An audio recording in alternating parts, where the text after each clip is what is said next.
আলহামদুলিল্লাহ পরিবারে আসতে চলেছে নতুন সদস্য।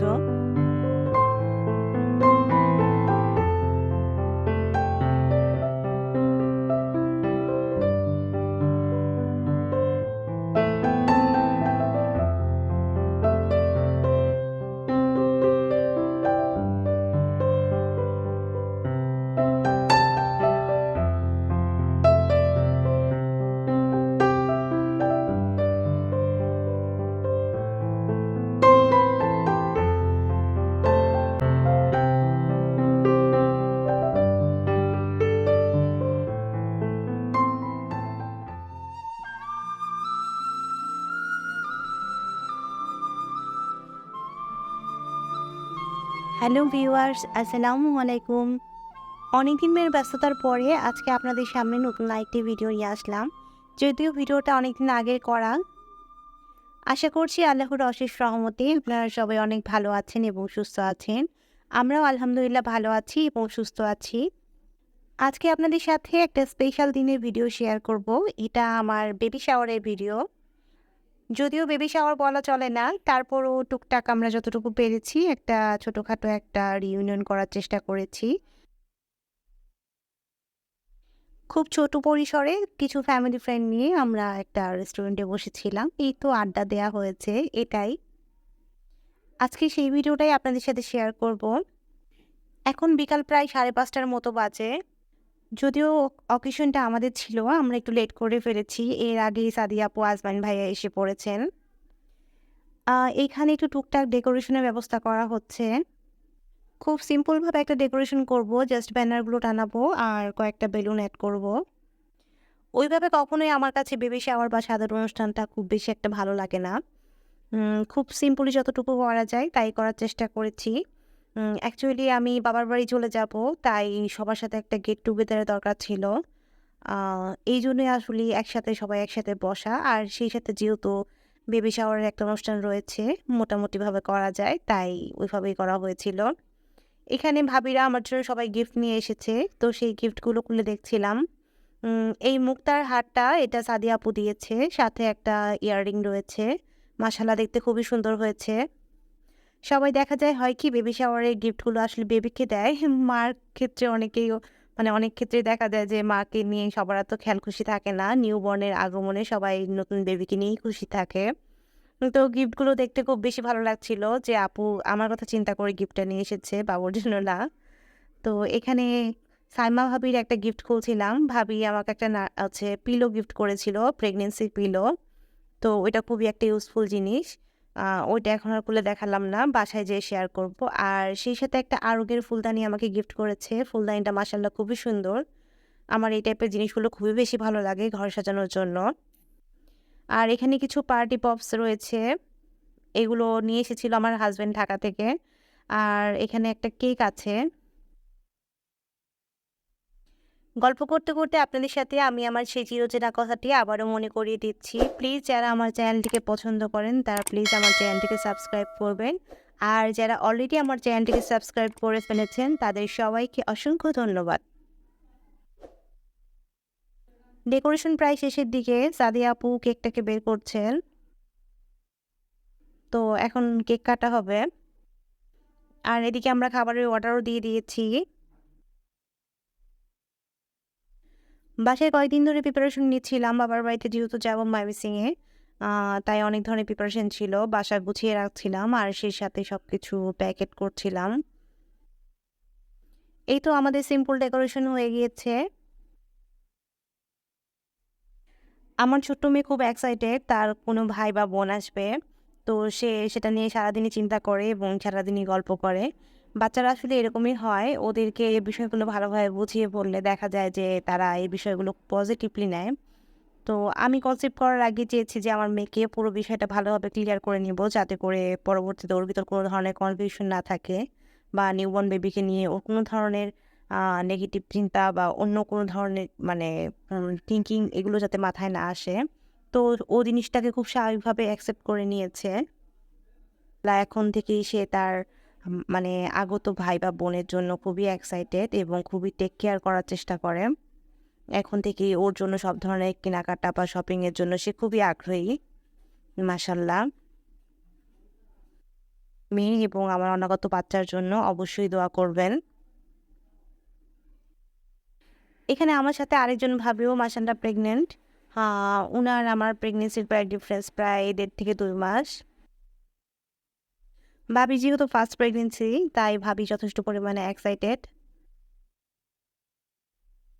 আমার হাসব্যান্ডকে ধরে, ধরে ছবি তোলানো লাগতেছিল। সে ছবি তুলতে মোটেও চায় না। তো তাকে যে কয়টা ছবি তুলিয়েছি সবগুলো জোর করে তোলানো।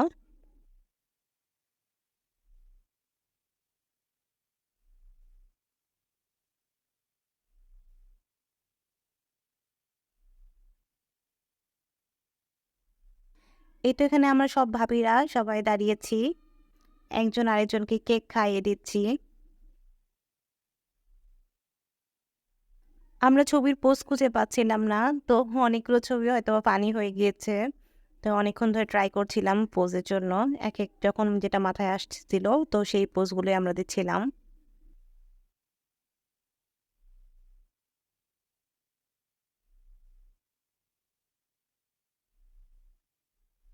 এটা রেস্টুরেন্ট থেকে বের হয়ে এসে প্রতিবার আমাদের এই মিররটাতে ছবি তুলতেই হয়। তো এখানে দাঁড়িয়ে, দাঁড়িয়ে আমরা সেলফি তুলছিলাম। পরের দিন সকাল থেকে ভিডিওটা কন্টিনিউ করছি। তো আপনাদের সাথে আরও কিছু গিফট শেয়ার করা হয়নি রেস্টুরেন্টের। তো এখন ওইগুলো একসাথে নিয়ে সবকিছু শেয়ার করছি। আর এই পিলোটার কথা বলেছিলাম ওইটা সাইমা ভাবি গিফট করেছে। এই রুমালের সেটটাও দিয়েছে আমেনা আপু। আর ডাইপার, টাওয়েল এগুলো বেবি যে জিনিসগুলো আছে সবগুলো আমেনা আপু দিয়েছে। মাশাআল্লাহ জিনিসগুলো অনেক সুন্দর হয়েছে। সবার গিফটই অনেক সুন্দর হয়েছে। সবাইকে অনেক, অনেক ধন্যবাদ। আমি বেবি শাওয়ারের ২ দিন পরে বাবার বাড়ি চলে গিয়েছিলাম। আমার যেহেতু ডেলিভারি ডেটের সময়ও হয়ে এসেছিল আর দেশের সার্বিক পরিস্থিতি তখন খুব বেশি একটা ভালো ছিল না। তাই ওই টাইমটাতে চলে এসেছি বাবার বাড়িতে। এটা বেশ কিছুদিন আগের ভিডিও। তো যেহেতু অসুস্থ থাকি তাই ফুটেজগুলো ওইভাবে আসলে শেয়ার করা হয় না। আমি সময়ও পাই না অসুস্থতার কারণে। তো আজকে সবাই মিলে যাচ্ছি ময়মনসিংহ। আমার হাসব্যান্ড আমাকে রেখে আসবেন এবং ওইখানে ডাক্তারের চেকআপে থাকবো। তো উনি ৩-৪ দিন পরে আবার টাঙ্গাইল ব্যাক করবেন। জার্নিটা যথেষ্ট ভালো ছিল। রাস্তার ভিতর আমি সিক হয়ে যাইনি। মাশাআল্লাহ যথেষ্ট ভালোই লেগেছে। আর যেহেতু খুব রিল্যাক্সে আস্তে, আস্তে গিয়েছি তাই ওরকমভাবে খারাপ লাগেনি।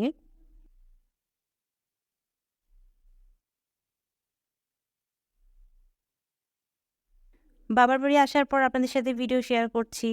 আমরা তো এসে খুবই সারপ্রাইজড। প্রায় বাসা ২ মাসের জন্য বন্ধ ছিল। আম্মু আমার ওইখানে ছিল। এর মাঝখানে বাসায় কেউ আসেনি। তো গাছ ভর্তি পেয়ারা হয়ে গিয়েছে। এখানে কিছু লাউ শাক হয়েছে, আম্মুর পুঁই শাক হয়েছে। তো এগুলো সে নিয়ে এসেছে খাওয়ার জন্য। আর পেয়ারা অনেকগুলো পাখি খেয়ে ফেলেছে। খেয়ে, খেয়ে পড়ে আছে। তো যে কয়টা আমরা অবশিষ্ট পেয়েছি তো সেগুলোই আম্মু ঝুড়ি ভরে, ভরে রাখছে। আমি যেহেতু এই পুরো প্রেগনেন্সি জার্নিতে প্রচুর পরিমাণে পেয়ারা খেয়েছি, আমার জন্য খুবই ভালো হয়ে গিয়েছে। এই কয়দিন বসে শুধু পেয়ারা খাবো।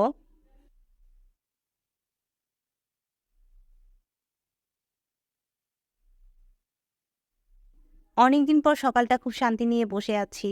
দেখা যায় যে সকালে টুকটাক কাজ থেকেই থাকে। নিজের সংসারে থাকলে আসলে ওইভাবে দুদণ্ড বসে যে একটু চিন্তা করব বা একটু রেস্ট নিবো ওইভাবে আসলে সময় হয় না। রেস্ট নিতে, নিতে দেখা যায় যে সেই লাঞ্চের পরে একটু রেস্ট নেওয়া যায়। তো অনেকদিন পর এভাবে রিল্যাক্সে বসে থেকে খুবই ভালো লাগছিল। জানালা দিয়ে বাতাস আসছিল। হচ্ছে মেয়েদের বাবার বাড়ির জাদু। এখানে আসলে আসলে কোনো ধরনের কাজ থাকে না। সারাদিন শুয়ে বসে কাটাও আর মজার, মজার খাবার খাও। আম্মু যখন ঘরবাড়ি ডিপ ক্লিনিং করছিল তো আমার এই জামাটা পেয়ে গিয়েছিল। এটা আমার ইন্টার ফার্স্ট ইয়ারের জামা মেবি। তো এই জামাটা দেখে আমার মেয়ের খুব পছন্দ হয়েছে। সে এই জামাটা পরে ফেলেছে। জামার সাইজটা দেখে মানে খুবই অবাক হলাম যে এই জামাটা আমার ছিল আর এখন এই সাইজের সাথে কখনোই মিলে না। তো ইন্টার ফার্স্ট ইয়ারের জামাটা এখন আমার মেয়ে পড়ছে। দেখে খুবই ভালো লাগছে। ওর কাছে মনে হচ্ছে জামাটা ওর জন্য ফিট হয়ে গেছে। সে এটাই পড়বে। পরে যেহেতু সে খুশি লাগছে তো পড়ুক একটু কিছুক্ষণের জন্য।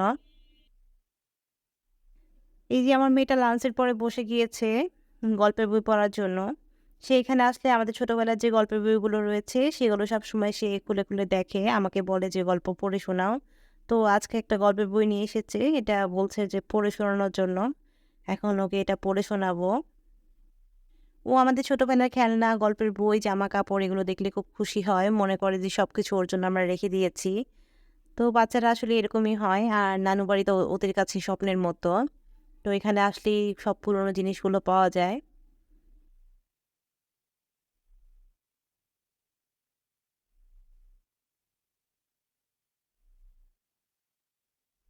বিকালের দিকে আবার বৃষ্টি নেমেছে। আমার মেয়ে খুবই পরিমাণে জেদ করছিল। সে বৃষ্টির পানিতে ভিজবে। বাসায় থাকলে কখনো ভিজতে পারে না।